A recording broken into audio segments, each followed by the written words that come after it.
We have very low unemployment rate in the state, and we think Colorado will be a top 10 growth state again in 2020. So it's not like anything like falling off a cliff. It's just a little bit of slowing, but you have to pay a little bit more attention when the growth rate slows down in the economy. For 55 years now, the University of Colorado College of Business, now the Leeds School of Business, has been producing a forecast of the state economy, released every year in December. Here are a few things you should pay attention to in the Colorado economy in 2020. 2020 continues the growth spurt that we've seen post Great Recession, and we continue to grow at a healthy pace, about a 1.4% pace in terms of employment growth. Not as strong as 2019, but again, solid growth. So for me, one of the things is always, how did our forecast do compared to what we thought it was going to do a year ago? And particularly sector-wise, were there any sectors that outperformed significantly or underperformed significantly? So interestingly enough, the sector that most overperformed this year was agriculture. And that's great news because it's really important for rural Colorado. And a combination of beef prices holding up and also corn prices being relatively solid made all the difference in the world for Colorado compared to other parts of the country. The manufacturing survey that comes out on a monthly basis has been sort of predicting or suggesting a slowdown or negative growth in the manufacturing sector.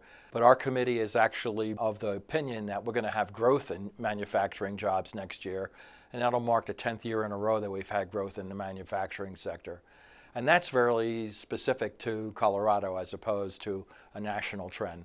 The types of things we do, aerospace manufacturing, food product manufacturing, alcoholic products, if you will, beer distilling and other things, all of those pieces are fitting together. Let's take a look at what's going on around the state. I mean, most of the state is doing really well. The Front Range is where the majority of the growth has been clustered, and you can go up to Fort Collins and Greeley and down all the way to Pueblo, and you see elements of that. They vary a little bit by area, but you see elements of that growth, the population growth, and also the employment growth. Well, certainly Grand Junction has had very good employment growth over the last year and is diversifying their economy in a nice way.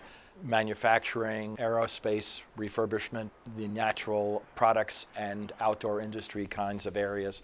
So they're doing a nice job of diversifying, and in spite of depressed gas prices, which are important for that part of the state, we still see the economy growing, the regional economy growing. Now over to Eastern Colorado. Well, it's very ag dependent, and it's also population dependent. So they're fighting a couple of issues. This year, ag was good, so that part has been solid to support businesses. But they've had a continuing trend of people migrating out of those areas, which makes it more difficult to fill the schools and to provide the essential sort of public services when you have smaller population base.